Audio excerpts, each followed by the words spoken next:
Ini contoh ya, 3 benda yang masih dalam satu tema.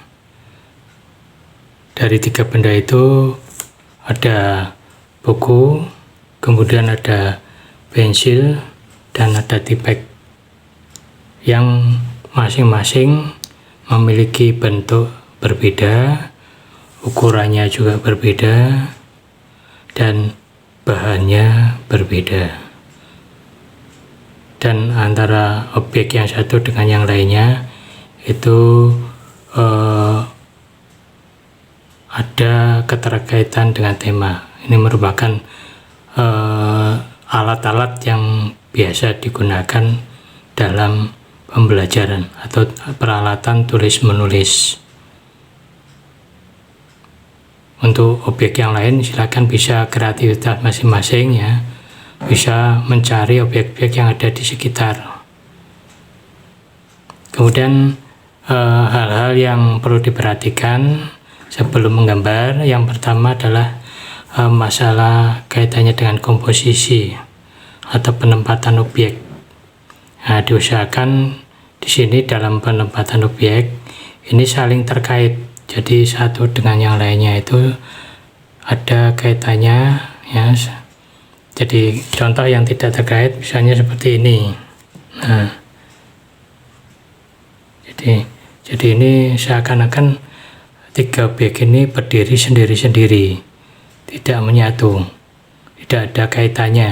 Nah, maka usahakan silakan bisa diatur posisinya ya, komposisinya dari 3 benda itu ya, sehingga saling terkait. Bisa seperti ini, bisa mungkin di sini silahkan ya, atau nah begini bisa ya, nah begini. Itu kaitannya dengan komposisi, sehingga kalau dilihat itu menarik. Kemudian yang berikutnya yaitu terkait dengan proporsi atau perbandingan ukuran. Perbandingan ukuran antara objek yang satu dengan yang lainnya. Jadi di sini silakan bisa dipilih ya objek-objek yang sekiranya antara ukuran objek yang satu dengan yang lainnya itu tidak terlalu jauh perbedaannya, jaraknya ya. Jadi di sini nampak masih seimbang. Pensilnya juga dipilih pensil yang masih panjang sehingga bisa mengisi ruangan buku yang lebar segitu. Kemudian benda lain yaitu tipek ya.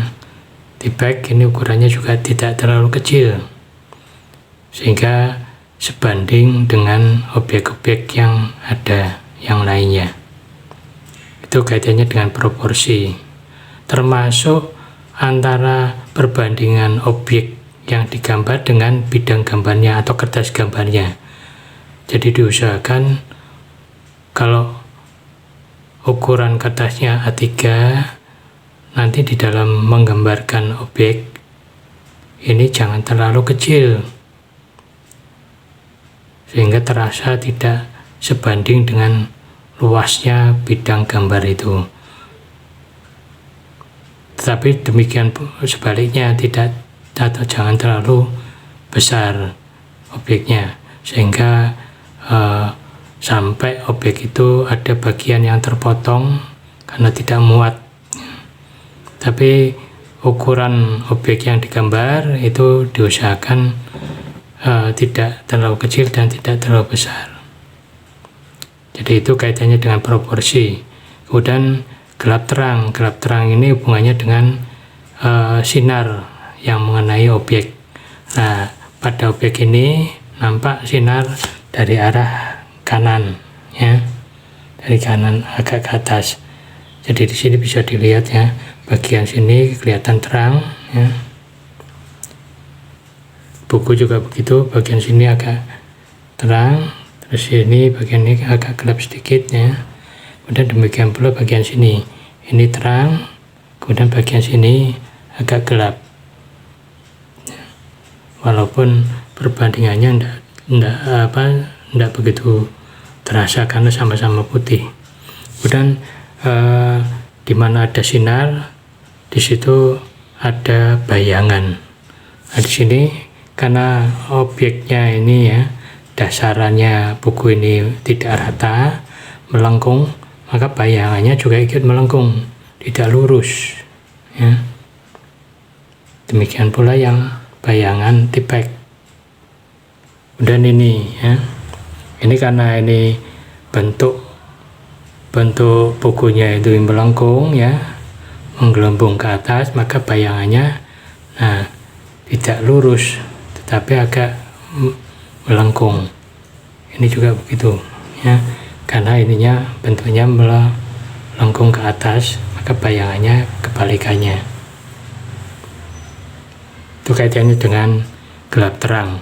Kemudian ada lagi yaitu kaitannya dengan perspektif ya.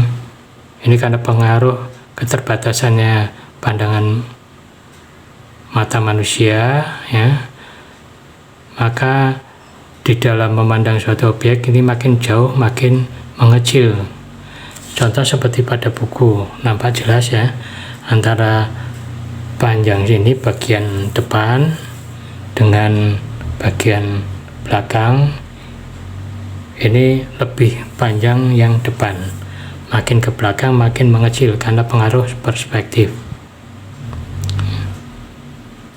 Kemudian ada lagi terkait dengan ketepatan bentuk, diusahakan dalam menggambar bentuk ini betul-betul tepat ya penggambarannya. Kalau objek itu silinder bentuknya, misalnya seperti ini ya, nah tutup tipek ini kan bentuknya silinder, maka di sini ya digambarkan karena posisinya berdiri ini nampak oval bentuknya, jadi tidak bulat atau tidak lurus, ini bentuknya oval karena pengaruh perspektif juga. Jadi itu antara lain hal-hal dasar ya yang perlu diperhatikan sebelum mulai proses menggambar alam benda.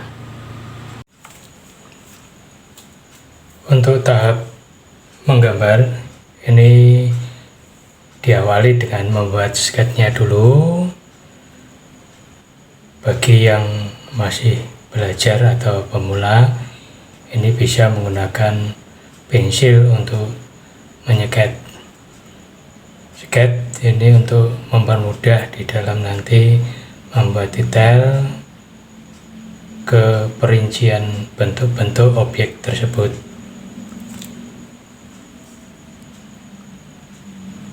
Diawali dengan bentuk global dulu ya, untuk mempermudah dalam membentuk atau menggambarkan objek. Jadi misalnya seperti gambar buku, ini bisa bentuk dasarnya adalah segi 4 ya. Kita juga perhatikan perspektifnya. Di antara bagian depan dengan belakang ini makin mengecil karena pengaruh perspektif, sehingga terkesan buku itu rebah ya atau tidur, jadi tidak berdiri. Kalau berdiri ini antara bagian bawah dengan atas ini panjangnya sama, tapi karena bukunya itu rebah atau tidur, maka karena pengaruh perspektif dibuat bentuknya makin ke atas atau makin jauh, itu makin mengecil, jadi ukurannya makin pendek dibandingkan depan. Nah, fungsi ataupun gunanya skets global, bentuk global dasaran ini untuk menentukan proporsi atau perbandingan ukuran antara ukuran objek terutama dengan bidang gambarnya ini, apakah sudah seimbang atau belum, apakah ukuran itu sudah kira-kira cukup ya, sedang, atau masih kurang besar atau masih terlampau besar, ya, jadi bisa dikurangi. Kemudian dari bentuk global ini misalnya untuk bukunya bisa dibuat makin mendetail bentuknya, makin terperinci.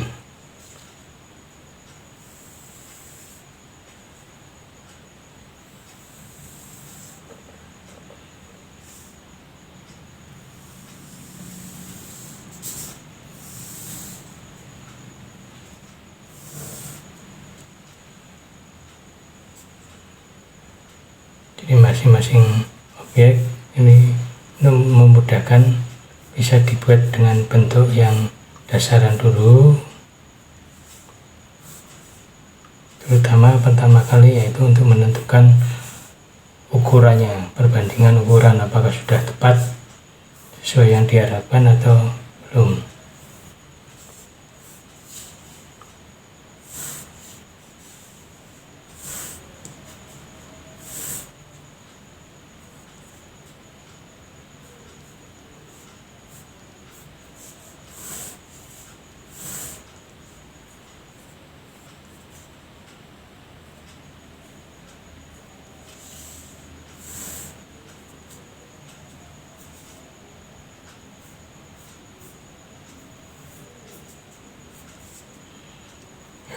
Kalau perbandingannya sudah tepat, sudah sesuai dengan yang diharapkan, maka bentuk objek itu dibuat makin detail.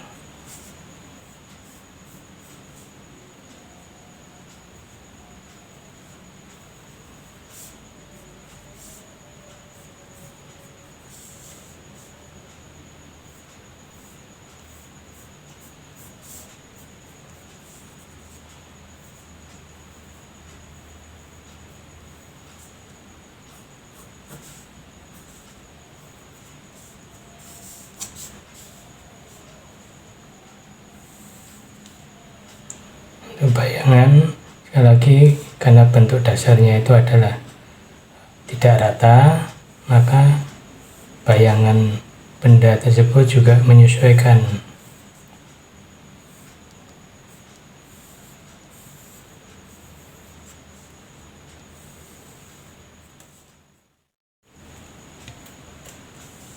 Untuk selanjutnya yaitu kita menghapus garis-garis yang tidak diperlukan, garis-garis awal yang tujuannya untuk membantu di dalam menentukan ukuran bentuk tadi.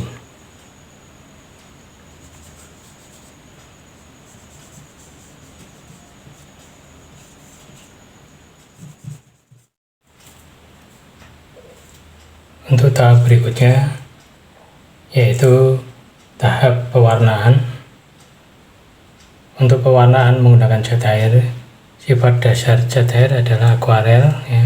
Memang ada cat air yang sifatnya itu ngeblok, ya, tebal, menutup rapat, seperti poster color, ya, itu sifatnya adalah ngeblok.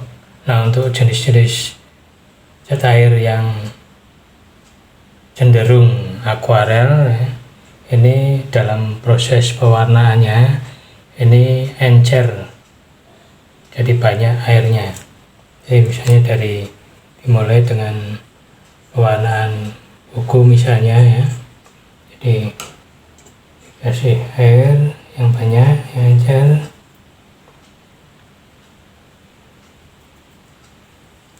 ini dimulai dengan bagian yang gelap.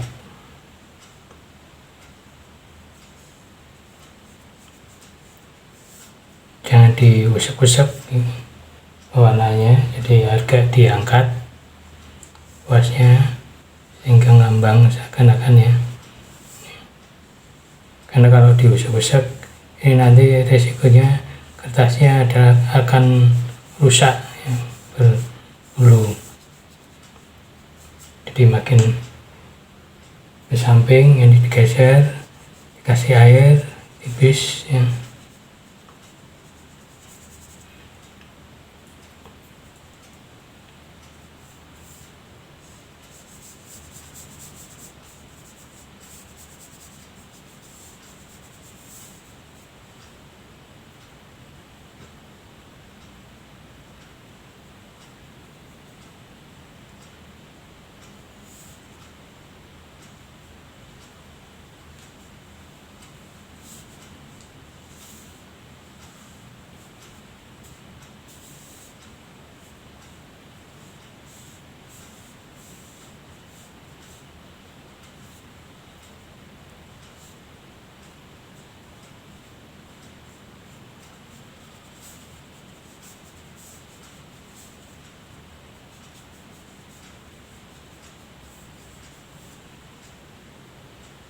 demi tahap, ya, lapis demi lapis, jadi tidak langsung tebal tapi tipis-tipis saja.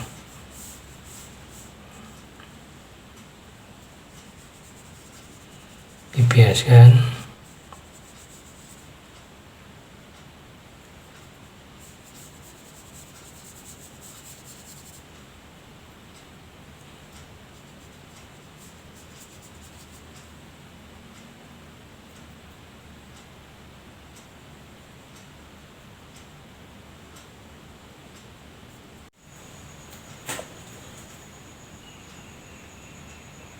Tuh gambar ini makin lama makin detail, dibuat makin terperinci,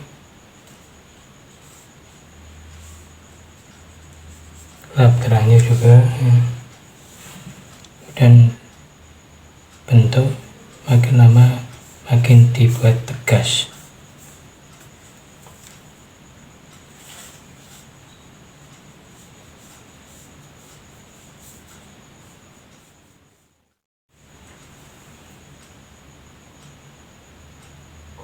Untuk objek yang lainnya, pertama di blok dasaran tipisan dulu,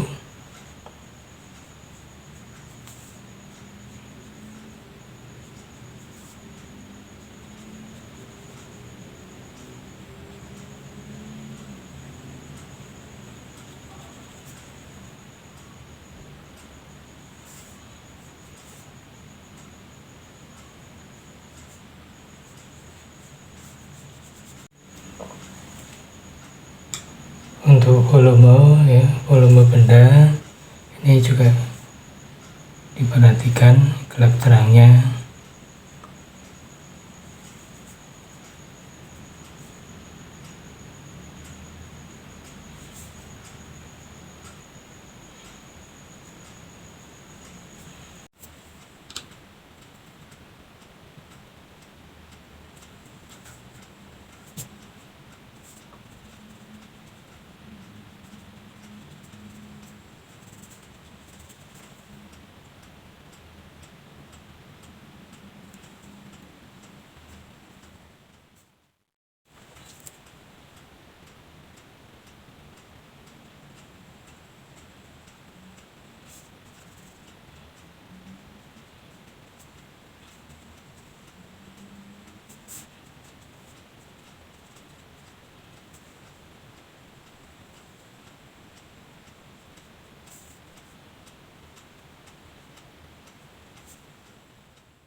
Untuk proses selanjutnya yaitu mewarnai untuk backgroundnya.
Untuk membuat bayangan ini menyesuaikan dengan warna dasarnya.